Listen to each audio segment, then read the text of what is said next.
The woman was changing clothes at home, and forgot to close the door. Out of nowhere her husband's friend walked in. She was shocked and furious, yelling at him to get out immediately. The man Neil was put on the spot. On the surface he turned and left, but inside the resentment only grew. But that wasn't the end of it. The next day Neil showed up again.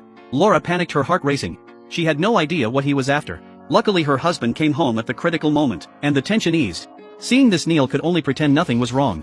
Before leaving, he even politely greeted Laura's husband. After Neil left, Laura was still shaken.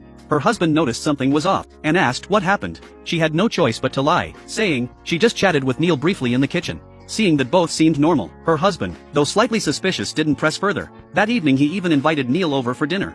Laura was terrified but didn't dare say a word. She never expected her silence to make Neil even bolder. While she stepped out of the dining room, Neil followed her into the kitchen, spewing crude remarks non-stop, holding back her anger. Laura told him quietly to get out of her house. But Neil had completely lost control. He ignored her and grabbed her, forcing her to submit. Laura went limp with fear, unable to resist. Her husband was so shocked by what happened that he collapsed to the floor, crying and begging Neil not to hurt her. But Neil no longer cared about friendship. He had only one thing on his mind. What he didn't know was that this moment of madness would soon cost him dearly.